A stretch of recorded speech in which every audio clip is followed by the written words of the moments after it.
So the observable universe is roughly 93 billion. That's 11 digits. 93 billion light years in a radius.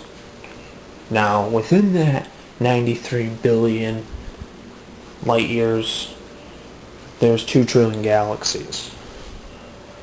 But that's besides the point for this video. Okay, so if we were to take into consideration that the observable universe is 93 billion light years, but 1 light year is 5.88 trillion miles, or 9.5 trillion, which is essentially 9,500,000,000,000 kilometers. You could essentially say that you could take 93 billion and multiply that by 9.5 trillion, and you would get this ridiculous number, which I'm going to display right here. That's how many kilometers that light would travel within 93 billion light years. And that is something to think about when you try to think about just how many galaxies could be out there, how many classifications, and it just really blows your mind that that's not even the tip of the observable universe, or really or what's really out there. There's much more out there. You could even argue that if it's just 93 billion light years, that maybe it's 186 billion light years if you're going to go by a diameter, because I don't know if it's a radius or a diameter, but it just seems like for every 93 billion light years, there's 2 trillion something galaxies on average. And that's actually really interesting to think about, because you think about our galaxy, for example. This will be a different video I'll explain more on, but this is just kind of something to get you thinking though. One galaxy, okay, we'll talk about the Milky Way galaxy. People have debated if it's anywhere between 100,000 light years to 200,000. I've actually heard some people say it's 220,000, but you'll get different answers from different people.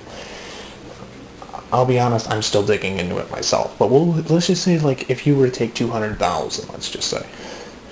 So 200,000 times 24 times 365, again, not assuming it's a leap year, you can take that time, that many light years, and you could compare it to you could take 200,000 light years and compare it to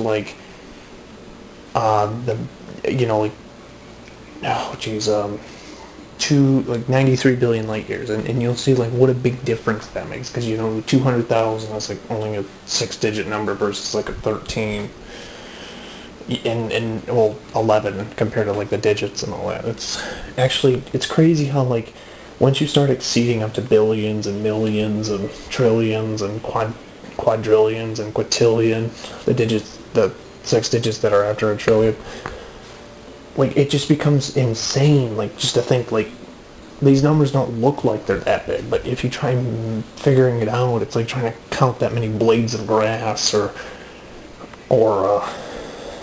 just what's out there.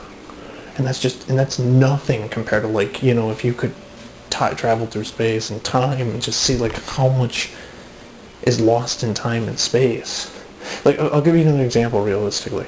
There could be a time where you travel, take this planet for example, just take Earth. Okay, so you could explore the distance that this planet is, all around the world in the present time, let's say. But then it's if you had the ability to stop time and go back in time, you could see what different results there are. So now it's let's say you mapped out the whole Earth in the present, and you did it just like that. So now you could go back in time and really start doing it again and again and again and again and again at different intervals of time, and you can really see what a big difference it made. Prehistoric times or the future, if you want to see what we didn't see in the past, and then you see what people want to see in the future. It's just crazy to think how life really works. And at first you start with these paradoxes. For example, you start thinking about like how big the universe is, all these possibilities. You try to expand your knowledge, and then it's like you really start to learn more things about what you never questioned before that was already there. And I think that's what makes life interesting. It's just this ideology that it doesn't have to just be, you don't have to just wait for the answers to come to you. You can go and find these answers yourself. Because again, like Carl Sagan once said, something incredible is waiting to be known. And that's true. That could not be any more true. People always like to say that, everything's been done at least once, or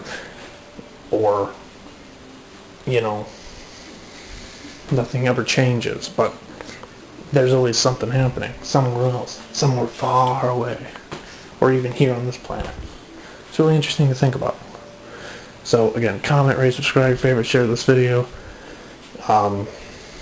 Expect more science videos, and if you like these kind of videos, support me on my Patreon, because I like getting views for helping people out, and I feel that if people support me, I can continue to make these kind of videos for the upcoming future, as I look into the future progression of trying to help people out. And that seems to be a really good goal, is to spread the love with people.